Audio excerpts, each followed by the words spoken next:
வெற்றி கழக கொடியேறுது நம்ம சனம் விதி மாறுது வெற்றி கழக கொடியேறுது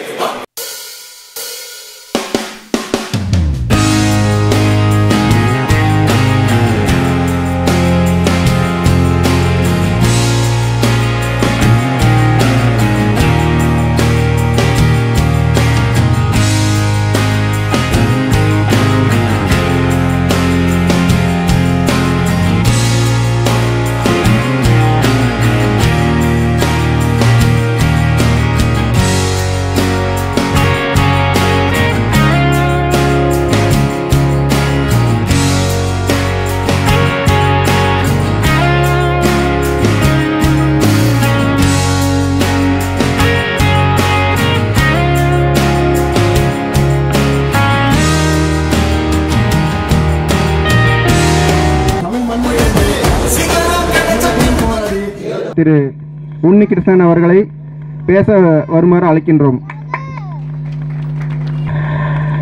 என்பது முன்னாள் முடியும் என்ற தளபதியினுடைய தாரக மந்திரத்தையும் பிறப்புக்கும் எல்லா உயிருக்கும் என்ற சமத்துவ கொள்கையையும் நினைவில் நிறுத்தி இந்த தமிழக வெற்றி கழகத்தினுடைய 2ஆம் ஆண்டு துவக்க விழாவை முன்னிட்டு கோவை மாவட்டத்தில்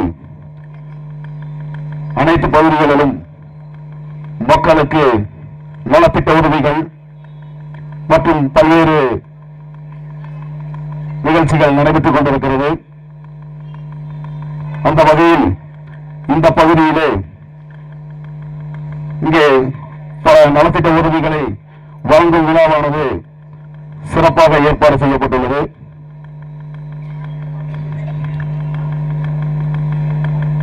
உங்களுக்கு எல்லாருக்குமே தெரியும், கடந்த 50 ஆண்டுகளாக தமிழகத்தினுடைய நிலை என்ன, தமிழக மக்களுடைய எதிர்பார்ப்பு என்ன,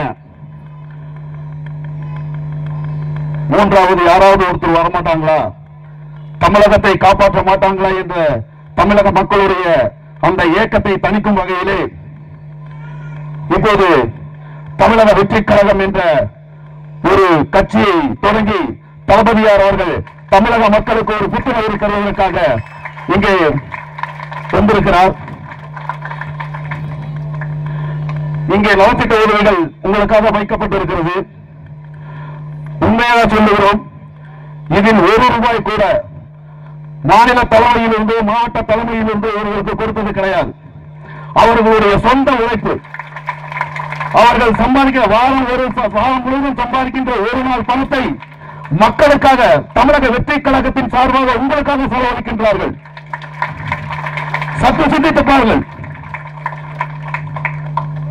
எந்த அரசியல் சப்போர்ட்டும் இல்லாமல், எந்த அரசியல் பணமும் இல்லாமல் அவருடைய சொந்த பணத்தை செலவு செய்து உங்களுக்காக இவர்கள் செலவு செய்ய தயாராக இருக்கும் போது ஒரு முறை எங்கள் தலைவர்களை நீங்கள் ஆட்சியில் அமர்த்தினால், அரசாங்கத்தினுடைய சப்போர்ட்டும் அரசாங்க பணமும் இருந்தால் தமிழகம் எங்கு செல்லும் என்பதை கொண்டு சற்று சிந்திப்பார்கள். இங்கே மேலே கொடுக்கப்பட்டுள்ளது 5 கொள்கை தலைவர்கள். தளபதியார் இந்த 5 கொள்கை தலைவர்களை தேர்ந்தெடுக்கும் போது எங்களுக்கே என்னன்னு தெரியாது. அதற்கு பிறகு அவர்களுடைய அந்த வாழ்க்கை குறிப்பை படிக்கும் போதுதான் எங்கள் தளபதியார் அவர்கள் கட்சி தொடங்குவதற்காக ஏதோ 5 தலைவர்கள் அவர் தேர்தல் செய்யவில்லை. குறிப்பாக சொல்லுகிறேன், காமராஜர் ஐயா அவர்கள் 1954 முதல் 63 வரை தமிழகத்தின் முதலமைச்சராக பதவியேற்றுள்ளார். இன்று வரை அந்த 10 ஆண்டு காலம் தான் தமிழகத்தின் பொற்கால ஆட்சியாக இருந்திருக்கிறது. அவர் அப்படி என்ன செய்தார் என்று கேட்டால், ஏழை குழந்தைகளுக்கு இலவசமாக கல்வி கொடுத்தார். எங்கள் தளபதியும் தமிழகம் முழுவதும் பயிரகம் என்ற பெயரிலே மாலையில் குழந்தைகளுக்கு இலவச டியூஷன் நடத்தி கொண்டிருக்கிறார். சரி, ஏழை குழந்தைகளுக்கு இலவச சத்துணவு திட்டத்தை அறிமுகப்படுத்தியவர் காமராஜர் அவர்கள். எங்கள் தளபதியாரும் தமிழகம் முழுவதும் கிட்டத்தட்ட 3-4 ஆண்டுகளாக தினமும் கோவை மாவட்டத்திலும் கூட கணபதி அத்திப்பாளையம் பிரிவிலிருந்து ஒரு 50 மீட்டர் போனால் எங்களது மாவட்ட செயலாளர் சம்பத்குமார் அவர்களின் ஏற்பாட்டில் கிட்டத்தட்ட 3 ஆண்டுகளை கடந்து தினமும் காலை 100 முதல் 150 பேருக்கு காலை உணவு வழங்கப்பட்டு வருகிறது. நீங்க நாளைக்கு காலையில போனா கூட நீங்க சாப்பிடலாம். டெய்லியும் காலையில 100 150 பேருக்கு அன்னதானம் போட்டு இருக்கோம். எங்க தகுதி அப்பொழுதுதான் எங்களுக்கு தெரிந்தது. எங்கள் தளபதியார் அவர்கள் கொள்கை தலைவர்களை அவர்களுடைய வழியிலே பின்பற்றி வந்துதான் அவர்களை தேர்ந்தெடுத்திருக்கிறார். அப்போது சரி அவரே இருந்தார். இரண்டாவதாக வேலுநாச்சியார் அம்மையார் அவர்கள், அதாவது இந்திய சுதந்திரத்துக்காக போராடின முதல் பெண்மணி வீரப்பெண்மணி வேலுநாச்சியார் அம்மையார் அவர்கள். அவர் பிறந்தது ஒரு மன்னருக்கு. அவர் பெண்ணாக பிறந்திருந்தாலும் ஒரு ஆணாக வளர்க்கப்பட்டார். அனைத்து துறைகளிலும் அவருக்கு பயிற்சி அளிக்கப்பட்டு போருக்கு அனுப்பப்பட்டாங்க. வெள்ளையர்களிடமிருந்து காப்பாற்ற வேலுநாச்சியார் அவர்கள் பாடுபட்டதை போல இங்கு அமர்ந்திருக்கும் பெண்கள் உங்கள் அனைவரும் நான் கேட்டுக்கொள்கிறேன். தமிழ்நாட்டை காப்பாற்ற தளபதியை அமர்த்த நீங்களும் அதே ஒரு போர் வர வேண்டும் என்பதை நான் கேட்டுக்கொள்கிறேன்.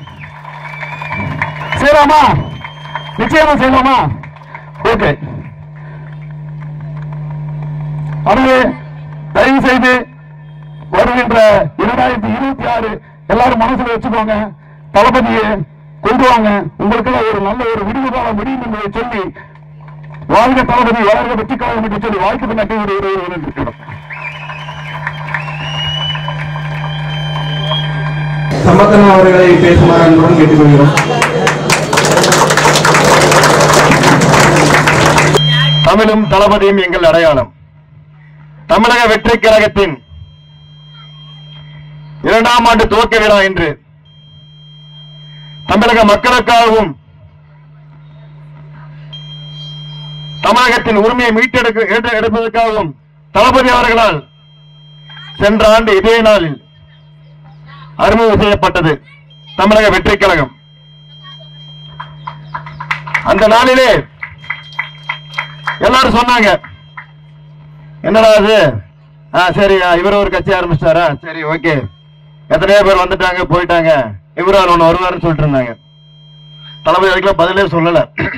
எல்லாம் பாத்தீங்கன்னா அமைதியா இருக்காரு, இவ்வளவு ஒரு விமர்சனத்தை தேடி பார்த்துட்டே இருக்காருன்னாங்க. அடுத்தது கொடி அறிமுகப்படுத்தினாரு.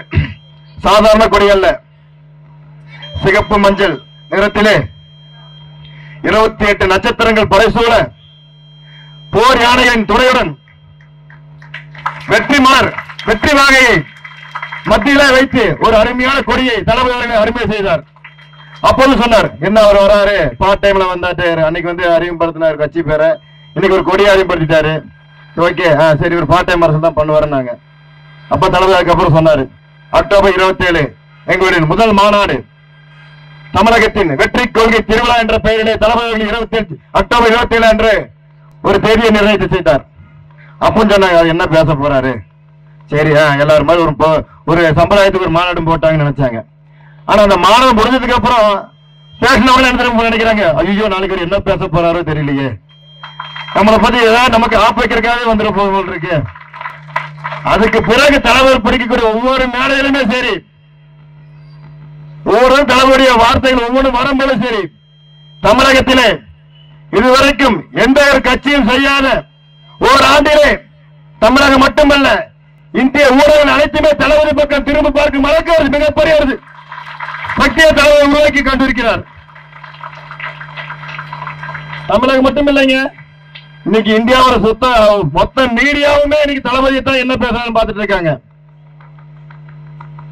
எத்தனை பேருக்கு தெரியும் பரம்பரையில் ஒரு பிரச்சனை இருக்கு, மக்கள் 920 நாளுக்கு மேற்பட்டு ஒரு போராட்டம் இருக்கு, எத்தனை பேருக்கு தெரியும் சொல்லுங்க பாப்போம். யாருக்குமே நிறைய பேருக்கு தெரியாதுங்க, வாய்ப்பு இல்ல. ஆனா தளபதி அவர்கள் சென்றார், செல்ல போகிறேன் சொன்ன உடனே பரந்தூர் அங்க என்ன பிரச்சனை கேட்ட ஆரம்பிச்சிட்டாங்க.